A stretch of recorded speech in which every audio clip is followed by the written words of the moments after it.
The brothers were still convulsing with laughter when I opened Grandma Eleanor's diary to the very page that made my blood run cold.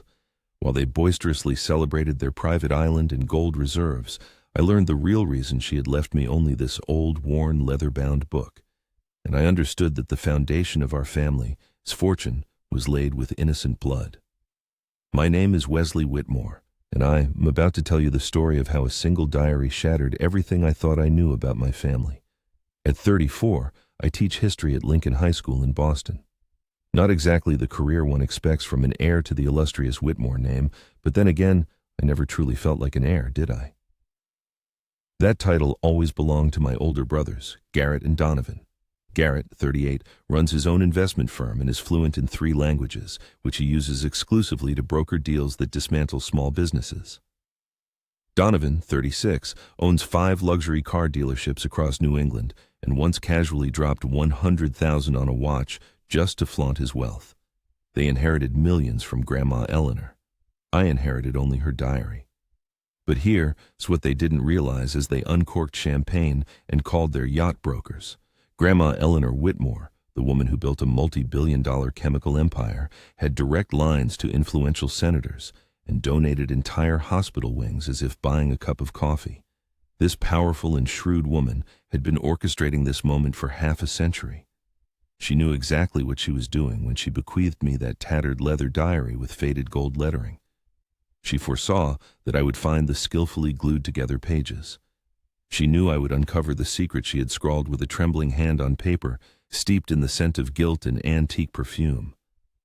The truth is, my brothers believed they'd hit the jackpot that day at the law firm.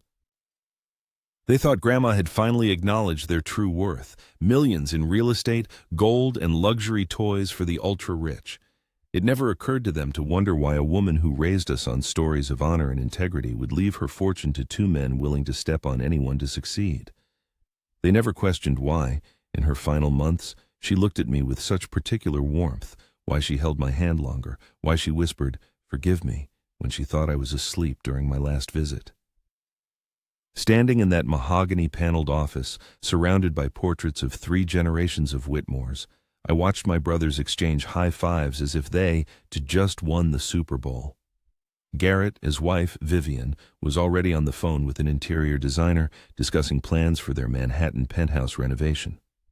Donovan, his wife, Relly, was frantically Googling how to host an unforgettable party on a private island right there in the law office. My mother, Patricia, sat quietly in a corner, her face unreadable. My father, Roland, stood by the window, his hands, calloused from construction work, clasped behind his back, looking at no one. And then there was me, holding a diary that felt impossibly heavy, as if it contained more than just ink-filled pages. The lawyer, Mr. Peyton, read my inheritance last, almost as an afterthought. To my grandson, Wesley, I leave my personal diary and the burden of truth it holds. The word burden itself should have been my first warning sign. Grandma Eleanor never wasted words, but at that moment, all I heard was the deafening laughter of my brothers. Not just quiet chuckles, but full-blown, room-shaking, tear-inducing laughter. The kind that echoed off the wood paneling and made everyone else in the room uncomfortable. Laughter designed to humiliate, and for a moment, it worked. For about 10 seconds, it achieved its goal. Then I opened the diary. The first entry was 60 years old, from when Grandma was just Eleanor Fitzgerald, a humble secretary at a chemical plant, forced to wear the same dress 3 days a week to save money. But I didn't start from the beginning. A premonition made me flip to the middle, to a section where the paper looked different, where the edges were darkened as if fingers had constantly touched them, unable to tear themselves away from the same words. And there they were, about 20 pages, meticulously glued together with old adhesive, so old it had turned amber like prehistoric tree sap, forever trapping what was never meant to see the light of day. In the daylight streaming through the windows, my brothers continued to rejoice, oblivious to everything around them. They anticipated the coming division of the inheritance, while I, with a pounding heart, ran my finger along the glued edge of the old diary. My attention was drawn to the inscriptions showing through the yellowed pages, words alien to the impeccable history my grandmother had created. forgery, sanatorium, murder. These words emerged from the depths of the past like sinister shadows. Garrett was eagerly sharing plans for an impregnable gold vault, equipped with a biometric security system capable of eclipsing even Fort Knox. Donovan, meanwhile, wasted no time picking out a fancy Italian name for his new yacht. In the whirlwind of general jubilation, no one noticed me, citing feeling unwell, leave the room and head to the bathroom, clutching the diary to my chest like a shield against the approaching storm. No one saw the tremor in my hand as I held the sealed pages to the light, trying to penetrate the secrets hidden between the lines. This is the narrative of how I learned that every dollar my family owned was ill-gotten. It's the story of how my grandmother's diary revealed the crime that became the foundation of our empire. It's the tale of a grandson, overlooked and deprived of wealth, but who inherited the power to dismantle everything that had been built. It all began with a question, written in my grandmother's elegant hand on the page preceding the sealed section. Can a fortune built on evil ever be cleansed? The answer to that question could cost me my brothers, shatter my family, and force me to choose between wealth and truth. But first, I had to decide whether to break the seal my grandmother Eleanor had placed, a seal concealing 50 years of guilt and deception. My brothers naively believed they had inherited the Whitmore fortune, but what I received was the truth about that wealth, its origin. And sometimes the truth is worth more than all the gold vaults and private islands in the world. Sometimes the truth is the only thing truly worth inheriting.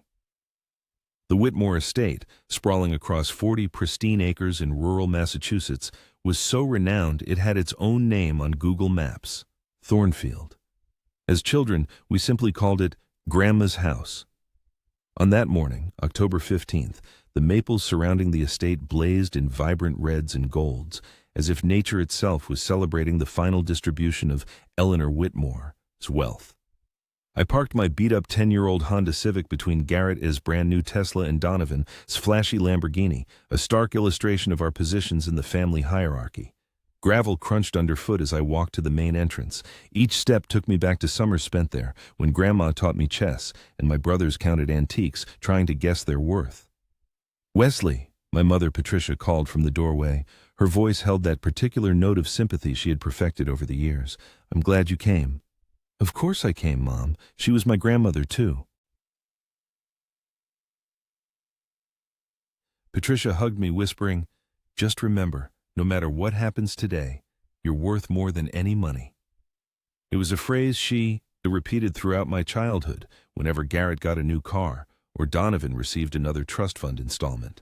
But now, standing in that luxurious foyer, surrounded by oil paintings worth more than all my life's earnings, those words felt hollow and meaningless. The study remained unchanged since I was 8 years old. The same Persian rug Donovan once spilled wine on during Thanksgiving, causing a major family scandal. The same floor-to-ceiling bookshelves filled with rare first editions Garrett tried to sell online when he was 16. The same leather armchairs that had hosted 3 generations of Whitmore family meetings, most of which ended in heated arguments and slammed doors. Roland, my father, stood by the window, admiring the garden view. He had built half the commercial buildings in Boston, but in this room, he always seemed like an outsider. He had married into the Whitmore clan, and despite 39 years of marriage, he still felt like a guest here. "Dad," I said, approaching him.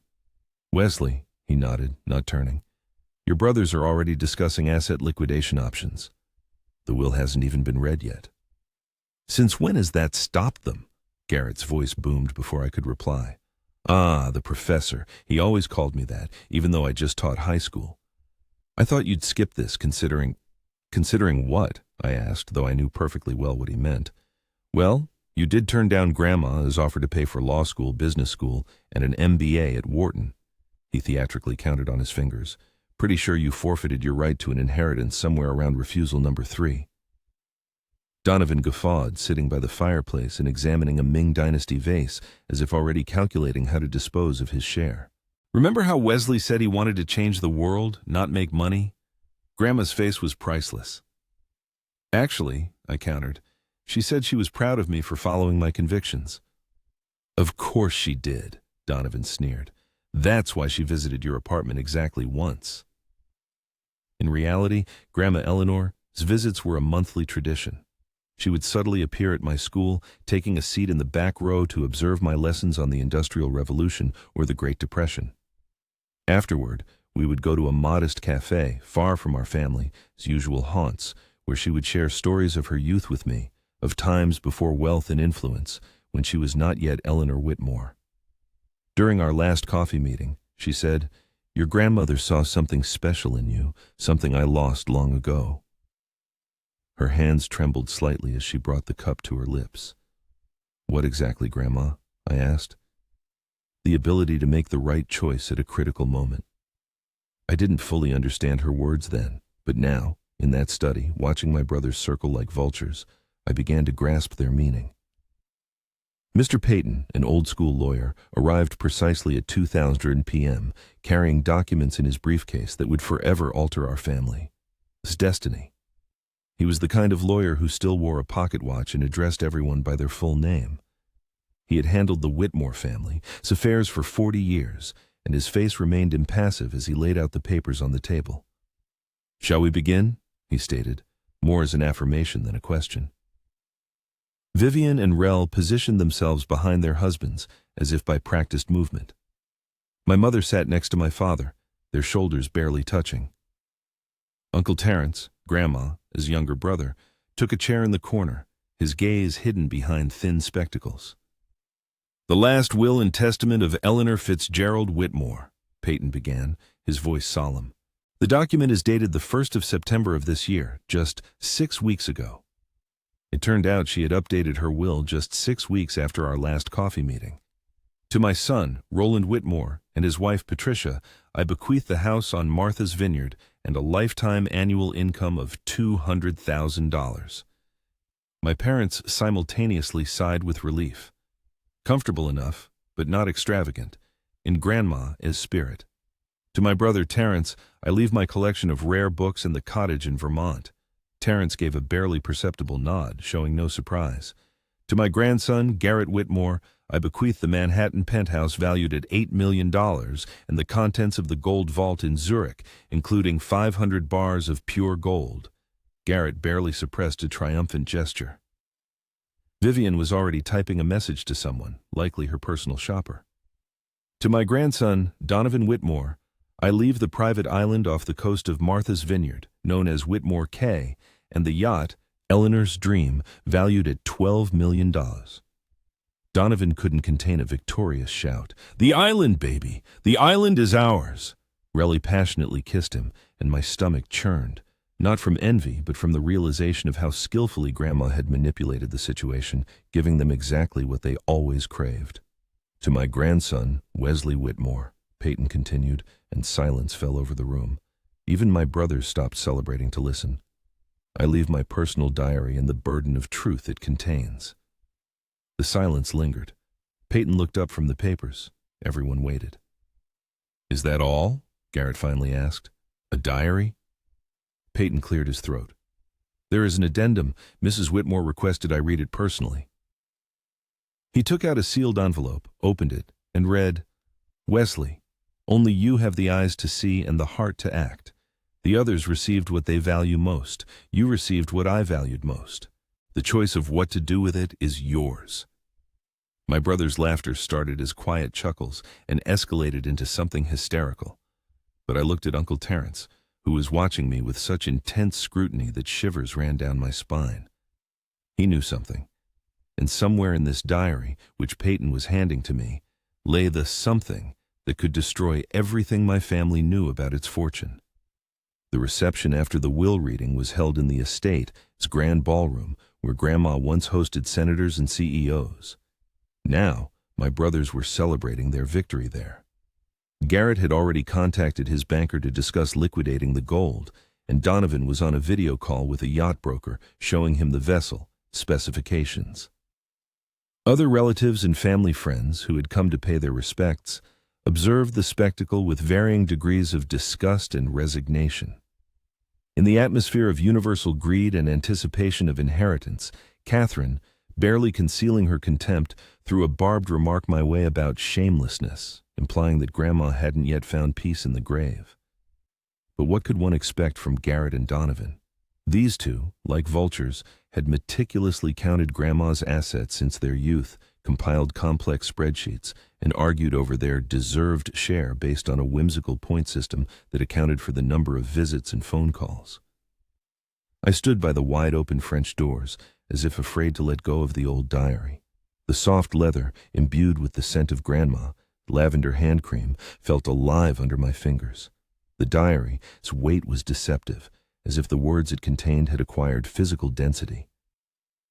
"Wesley," Uncle Terence, his quiet voice broke me from my stupor. He led me out onto the terrace, away from the chattering crowd. The October air, fresh and cool like a slap, cleared my thoughts.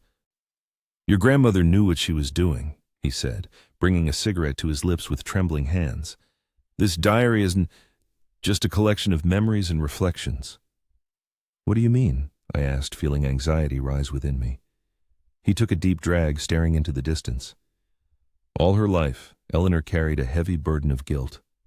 In 1974, something happened that turned everything upside down. It changed her. It changed the principles on which the family fortune was built. "Why are you telling me this?" "Because she didn't choose you by chance. Among all the members of this family, she believed that only you, upon learning the truth, would act justly." But before I could ask the next question, Donovan's booming voice rang out from the doorway. "Well, if it isn't our favorite teacher." "Wesley, come join us.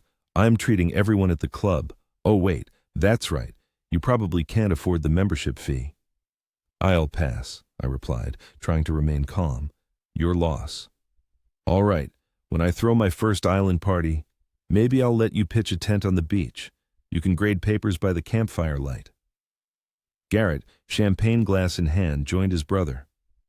"You know, Donovan, we should buy Wesley something useful with part of our inheritance.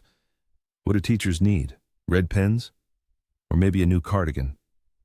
How about respect?" The words slipped from my lips before I could stop them. Garrett's smile turned predatory. "Respect? You threw that away yourself, choosing poverty over power. Grandma offered you everything, and you spit in her face to play school teacher." "At least I earned what I have." "Earned?" Donovan burst into laughter. "You make less in a year than I spend in a weekend. Admit it, Wesley, you're only a Whitmore by name." They left me on the terrace, their laughter echoing in the air. Uncle Terence, extinguishing his cigarette, said, "Read the diary, Wesley. Start from 1974. And remember that Eleanor entrusted it to you for a reason." That night, in my modest apartment above a Pakistani restaurant, I sat at my kitchen table, the old diary open before me. My girlfriend, Nayen, had brought Chinese takeout, but I hadn't touched it, engrossed in turning the pages. The early entries painted a portrait of a young woman full of ambition. Eleanor Fitzgerald, a secretary at Whitmore Chemicals, captivating the heart of Cornelius Whitmore, the owner's son, their whirlwind romance, the struggle for acceptance in high society. Her gradual ascent from secretary to wife, then to partner and CEO after Cornelius, his tragic death in 1975. But upon reaching 1974, I felt an abrupt shift. The entries became sparse, fragmented. And then finally, I found it. March 15th, 1974. Cornelius came home today covered in some dark substance. Said it was machine oil, but I saw him burning his clothes in the garden. All week he's been meeting with lawyers, something about Simon Kellerman and a patent. I'm afraid to ask. Simon Kellerman. The name meant nothing to me, but Eleanor had underlined it 3 times. The next entry was a week later. Simon is gone. Cornelius says he was mentally unstable and had to be institutionalized for everyone, safety. But I knew Simon. He was brilliant, not mad. His daughter Anita came to our house crying, begging to know where her father was. Cornelius ordered the guards to remove her by force. I've never seen him so cruel. A mysterious silence hung in the air, as if foreshadowing a storm, when Wesley, his gaze fell upon the words, cut off mid-sentence, "So cold." This was followed by a series of sealed pages, 20 sheets in total, glued together with a compound so ancient it had taken on the hue of hardened resin. Through the yellowed paper, the outlines of dense handwriting emerged, uneven lines penned by Eleanor's hand. Only fragments of phrases could be discerned: forgery, stolen formulas, sanatorium, murder. Suddenly a phone call broke the tense silence. His mother. His name appeared on the screen. "Wesley, please, stop reading that diary." "How did you know I was reading it?" "I know you, Wesley, and I know what's in there, or at least I have a good enough idea. Your grandmother made us swear we'd never speak of it." "Speak of what, Mom?" A long pause hung on the line, as if his mother was gathering the courage to utter the fateful words. The true foundation of the Whitmore fortune. Wesley, some secrets should die with those who keep them. "So that's why she gave it to me? So I could be the keeper of the secret?" "No," his mother replied softly. "She gave it to you because you're the only one brave enough to expose it. But Wesley, if you do, you'll destroy everything. Your brother's inheritance, your father's business connections, our family's good name, it will all turn to dust. Maybe it deserves to be destroyed. Perhaps. But are you prepared to be the one to light the match?" After those words, the call ended. Wesley sat, staring motionless at the sealed pages. On the last visible page, Eleanor had scrawled, "Tomorrow I must choose between my conscience and my family's well-being. God forgive me for what I'm about to do." Nyan found him at 3 a.m, still engrossed in the diary. "Wesley, you're scaring me." "What's in there?" "I don't know yet," he replied. "But I think this is the real reason Grandma left billions to my brothers and this diary to me." "Maybe you shouldn't find out? Could you leave it be? Knowing that 20 pages of truth are hidden right here, and all it takes is breaking a seal that's already crumbling." Nyan squeezed his hand, as if trying to convey some of her apprehension. "No, I couldn't but I also know that some boxes once opened can't be closed again." Wesley took the diary and held it to the light once more. Through the age-darkened glue, he managed to make out one complete sentence that made his blood run cold. Cornelius ordered Simon Kellerman killed and staged it as a suicide. His inheritance was not just a diary, but proof of a crime upon which an entire empire had been built, and now he had to decide what to do with that knowledge. It took Wesley 3 long days to make his final decision. For 3 days, he couldn't tear his eyes from the sealed pages. For 3 days, his brothers sent photos from their new estates. For 3 days, his mother called to make sure he hadn't done anything rash. For 3 days, he taught his students about the robber barons of the Gilded Age, bearing the burden of knowing he was a descendant of one himself. The turning point came during an American history lesson. As he spoke about patent theft during the Industrial Revolution, Marcus, one of his brightest students, raised his hand. "Mr. Whitmore, didn't your family make their fortune in chemicals? My dad says the Whitmores own half of Boston." "They own a significant amount of real estate, yes," Wesley replied cautiously. "So are they robber barons too?" The question hung in the air. 22 teenagers looked at him, awaiting an answer he couldn't give. Not yet. That same evening, Wesley gathered the necessary tools: a thin palette knife borrowed from an artist neighbor, a hairdryer, wax paper, and boundless patience. He recalled document preservation methods he had learned during a summer internship at the Boston Public Library, the irony being he was using them to uncover his family, his crimes. Nyan watched him silently from the couch. "Are you sure you're doing the right thing?" "The seal is already breaking. Look, the edges here and here are lifting. Whatever Grandma used, it wasn't meant to last forever. I think she wanted someone to open this eventually. Or maybe she sealed it hoping no one would." Wesley carefully heated the edge of the first page, watching the amber glue slowly soften. "Then why mention it in the will? Why make sure Peyton read that part about the burden of truth? She could have destroyed this diary years ago." Half a century had passed since the secret was buried under layers of time. The first page of Eleanor Whitmore's diary revealed itself at 9:47 p.m., as if opening a gateway to the past. Hands trembling with anticipation, the revelations etched on the pages began to unfold before his eyes. March 22, 1974, the terrible truth of Cornelius. "As deeds is now clear to me. Simon Kellerman is dead. The clinic doctors were quick to declare it a suicide, but I stumbled upon irrefutable evidence in Cornelius as safe, records of large money transfers. 50,000 to Dr. P.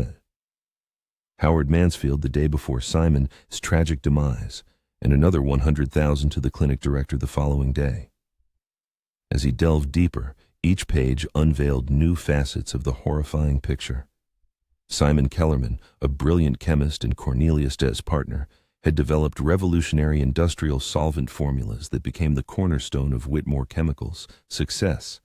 But Cornelius, as greed knew no bounds, he craved sole ownership. He fabricated documents to have Simon committed to the clinic, Eleanor wrote bitterly, bribed 2 doctors to declare him insane and a danger to society. Simon, his wife, had died 2 years prior, leaving only 15-year-old Anita alone to face the merciless Whitmore machine. She didn't stand a chance. Page after page, the truth burst forth like a flood breaking through a dam of lies. Cornelius appropriated 17 patents, each worth a fortune. He destroyed Simon, his lab records, bribed officials, and built his empire on a foundation of theft and murder. And Eleanor, like a shadow, watched it all, realizing she was too late to save Simon.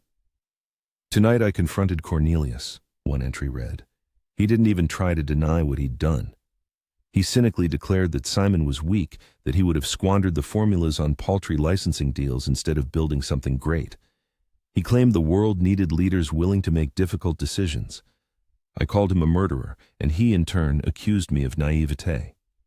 For the first time in our shared life, we slept in separate rooms." The most irrefutable evidence awaited at the end. Photographs of the original patents, written in Simon's hand before Cornelius forged them, replacing the name. Eleanor had hidden them between the pages like precious jewels kept in a secret compartment for half a century. Bank records confirming the bribes, a copy of the fabricated commitment papers, even a suicide note written in handwriting that clearly wasn't Simon's. But the real blow came in a letter Eleanor never sent, dated June 1974. "Dearest Anita, I know where your father rests. The clinic lied, claiming he was cremated. Cornelius paid them to bury him in an unmarked grave at Riverside Cemetery, Section 9, Plot 47.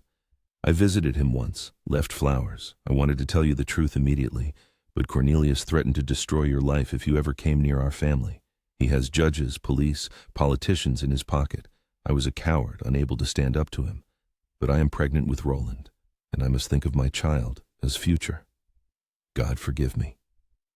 Roland, his father, was born and raised in luxury built on blood and deceit.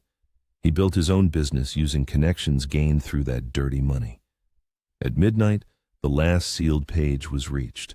Inside was a Swiss bank account number and a handwritten note dated just 3 months prior. "Wesley, my conscience has been my prison for 50 years. I built hospitals, schools, and shelters, trying to wash the blood from our money. But charity doesn't resurrect the dead. The account holds $30 million that I siphoned from the company for decades. It is programmed to unlock only when someone enters the code at the Zurich branch. Truth, honor, justice, 1974. Anita Kellerman is still alive. She lives in Newark, a retired librarian. She never married, never had children. She spent her life alone because we destroyed her father when she was a child. You have 3 paths. First, keep the money and bury the family secret. Second, give everything to Anita and keep the secret. Third, give her everything, including the truth. I was incapable of making the third choice. I was a coward. But you, Wesley, you turned down law school to teach children. You chose meaning, not money. You are the only one in this family who might have the courage I lacked. Your brothers will hate you. The family will be torn apart. But justice delayed is not justice denied. It is justice delayed for someone braver than me. I'm sorry to burden you with this, but I'm even more sorry that I waited 50 years to create the opportunity for justice. Choose wisely, my dear." The confession and the burden of truth. The excerpt from Eleanor Whitmore's diary plunges Wesley into a state of profound shock. Nayan, sharing the reading with him, cannot hold back tears, realizing the scale of the family tragedy that is unfolded. This is not just a domestic drama, but a tangle of crimes, including murder, fraud, and massive embezzlement. Wesley realizes that exposing these facts could lead to the collapse of his brothers and the entire company. The patents, obtained through dishonest means, will be challenged, and the Whitmore financial empire could crumble. The question of what to do with this explosive information becomes defining for Wesley. He recalls his students, particularly Marcus, who was curious about his family's dark past. The image of Anita Kellerman, a 78-year-old woman still living in ignorance of her father's tragic fate, flashes in his mind. Wesley makes a decision. He must meet Anita and give her what Eleanor dared not do half a century ago: the money and the truth.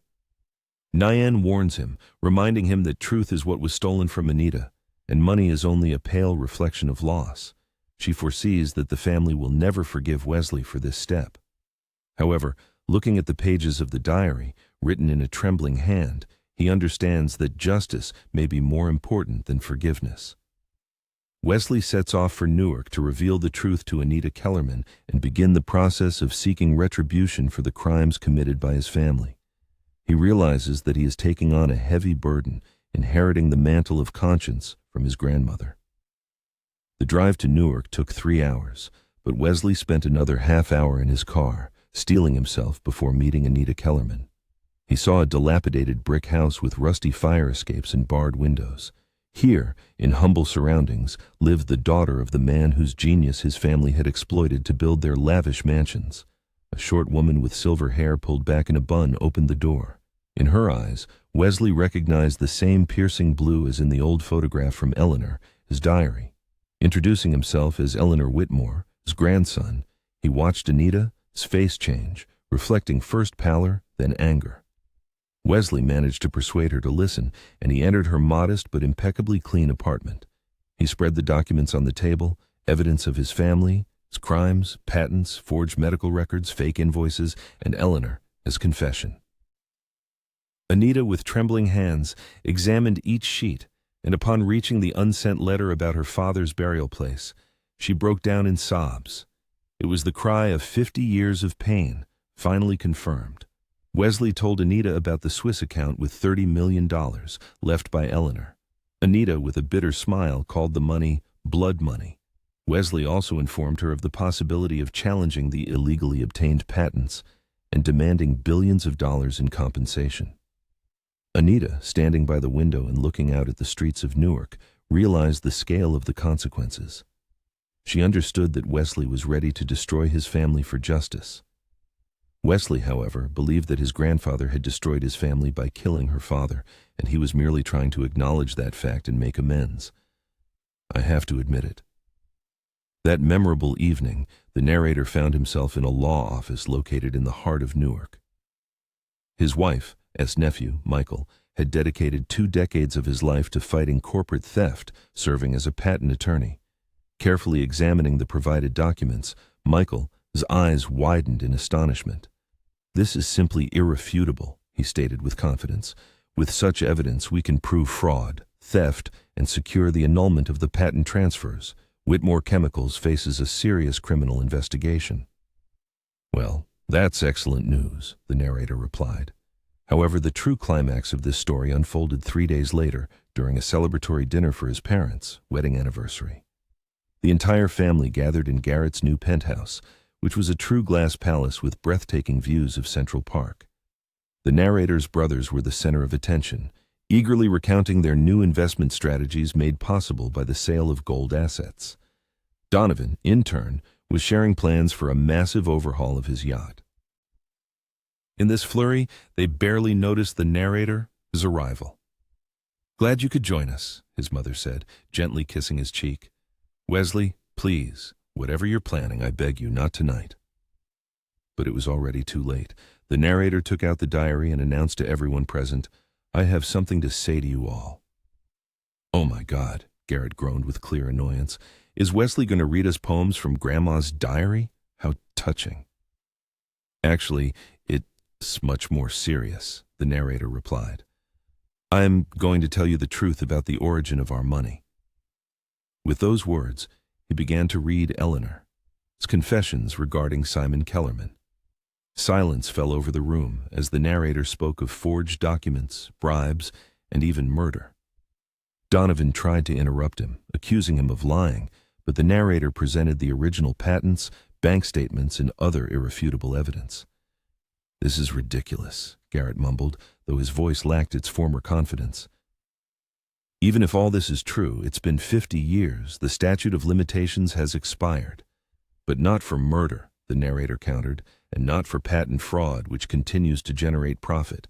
I have already handed copies of all the documents to Anita Kellerman and her lawyer." The narrator, his father, abruptly stood up, his face red with anger. "Wesley, stop this immediately. You're destroying everything I built, everything your brothers inherited." "Everything built on theft and murder," the narrator corrected him. "You're just a self-righteous fool," Garrett spat in fury. "You think you're a hero? You're destroying your own family for some strangers." "Anita Kellerman is not a stranger. She is a woman who for 50 years believed her father was insane, simply because our grandfather wanted his formulas." Donovan tried to laugh desperately, but his laughter sounded forced. "So what? You gave her the diary? She won't prove anything. It's just an old woman's notes?" "I didn't just give her the diary," the narrator replied. "I gave her the Swiss account, $30 million. Grandma saved that money for this moment, and I have agreed to testify in court about everything I've learned." The reaction was immediate.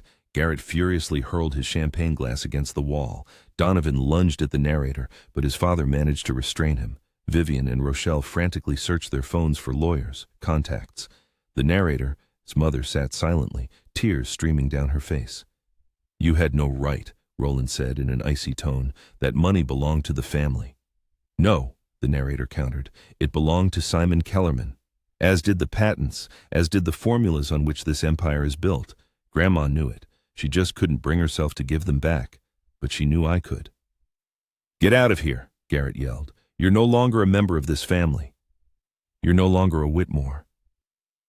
The narrator picked up the diary and headed for the door, but before leaving, he turned back one last time. "You know what, saddest? You're all so upset about losing money that you haven't once asked if any of this is true. You haven't once thought about Simon Kellerman, about his daughter, about the man who was murdered because of his genius. All you care about are your gold vaults and yachts." Uncle Terence, who had been silently observing from his corner until now, suddenly stood up. "Wesley is right. Eleanor knew this day would come. Before she died, she told me she was leaving the truth to the only one who could handle it." "You knew?" Patricia exclaimed in astonishment. "I suspected. Eleanor was my sister. I saw how she changed after Cornelius's death, how she threw herself into charity as if running from something. Now I know what." The narrator left them there, in the epicenter of shouts, threats, and mutual accusations. As he descended in the elevator, he felt a lightness he hadn't experienced in years. The diary in his hands no longer felt like a heavy burden. It had become a symbol of freedom. Finally, he felt the taste of freedom, a long-awaited release from the oppressive burden of family secrets. The next morning, the headline of the Newark Star-Ledger boldly declared, "Whitmore Chemical Empire built on murder and theft. Kellerman family files billion-dollar lawsuit." His phone rang incessantly with calls from relatives, but he left them unanswered. Instead, he went to Riverside Cemetery, to Section 9, Plot 47, where Simon Kellerman had rested for half a century. Anita was already there, stooping by the headstone she had placed the night before. Carved on the stone were the words, "Simon Kellerman, 1923–1974, brilliant chemist, loving father, truth finally prevailed." Tears of gratitude welled in her eyes. "Thank you for giving me back my father," she whispered. He recalled Eleanor's words from the diary about the importance of making the right choice at crucial moments. This was what she meant, not money, not a prestigious name, not a rich inheritance. This moment, standing in the cemetery next to a woman who had learned the truth about her father, was the true legacy Eleanor had left him. The burden of truth had become the gift of justice, whose value surpassed all the gold his brothers had accumulated. 6 months later, he stood before his class, teaching the same topic about the Gilded Age. But everything had changed. The lawsuit had become a national sensation. "Dark foundation of chemical giant exposed," read a headline in the Wall Street Journal. "Murder, theft, and billions." The Whitmore family scandal dominated CNN News for an entire week. Now, his students looked at him differently. not with curiosity about his family's wealth, but with something resembling respect. The legal battle was swift and merciless. Thanks to the evidence he provided, Anita's lawyers initiated criminal proceedings for fraud and filed civil lawsuits for patent theft. The FBI launched a murder investigation, although all those involved had long since passed away. Whitmore Chemicals stock plummeted. Major clients terminated contracts. Within 3 months, the company was on the verge of bankruptcy. Garrett lost everything. The luxurious penthouse was sold to cover legal fees. The company, as gold reserves were frozen by the court as evidence of ill-gotten gains. One night, Garrett called him, heavily intoxicated, at 2 a.m, screaming that he had ruined his life for nothing. His wife, Vivian, filed for divorce before that phone call even ended. Donovan resisted desperately. He tried to prove that the island and yacht were not connected to company assets, but forensic accountants traced the funds for their acquisition directly back to the stolen patents. The last anyone heard, he was living in a modest one-bedroom apartment in Revere, making a living selling used cars at a dealership that was once his competitor. Rochelle disappeared to California, taking with her all the jewelry she could find. His father, as construction company, barely stayed afloat. His father had built it fairly independently of the Whitmore fortune, although many of his high society connections vanished overnight. He hadn't spoken to his son since the ill-fated anniversary dinner. His mother sometimes sent short messages, usually just, "thinking of you," not expecting a reply. An unexpected surprise came in the form of Uncle Terence. He visited him one evening, bringing a bottle of wine and a cardboard box. "These are Eleanor's personal letters," he said, "the ones not related to business. She would have wanted you to have them." They sat on the fire escape, sipping wine and listening to the sounds from the Pakistani restaurant below. "Do you regret it?" his uncle asked. "No," he replied. "Do you think Grandma would approve?" "I think Eleanor spent 50 years dreaming of your courage. She once told me that the worst prison you can't escape is the one built from your own cowardice." Anita and he began meeting for coffee every month, forging an unusual friendship born of tragedy and truth. She took the $30 million from the Swiss account, but managed it wisely. Half the sum was directed to mental health organizations dedicated to reforming psychiatric institutions. The other half went to establish the Kellerman Whitmore Ethics and Chemistry Fund, providing scholarships to underprivileged students. "Your grandmother would have liked that," she said one afternoon, transforming blood-stained money into new opportunities. "She would have liked you," he replied. "You're doing what she couldn't, forgiving." "Oh, I haven't forgiven Cornelius, but Eleanor was as much a victim as I was, in her own way, trapped by his crimes, carrying his guilt. At least I lived my life believing my father was good, even if I thought he was crazy. She had to live knowing her husband was a villain." The patent dispute concluded with a peaceful settlement, and Anita was awarded $1.8 billion, instantly making her one of America's wealthiest women. Despite her sudden fortune, she remained true to her habits: the same Newark apartment, the same grocery store, the same comfortable shoes. "Money doesn't change who you are, it merely amplifies it," she remarked. "Greed was always inherent in your brothers, and the inheritance simply provided them with more opportunities to indulge it."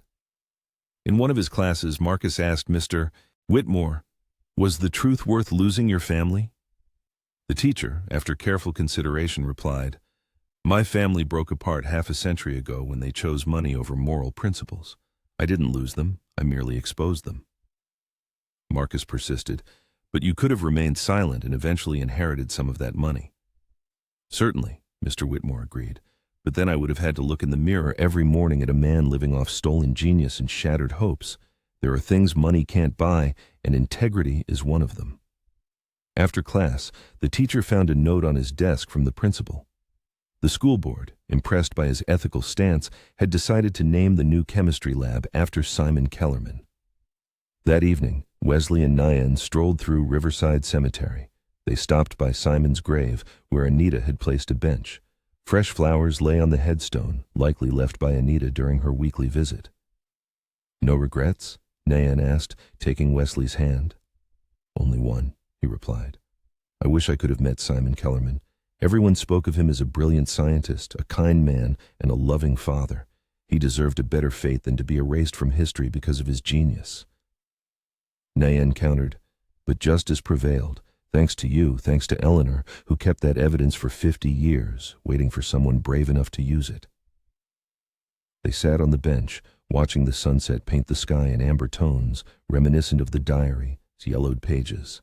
Those pages, so long concealing the truth, were now preserved in federal archives, part of the history of American corporate crimes.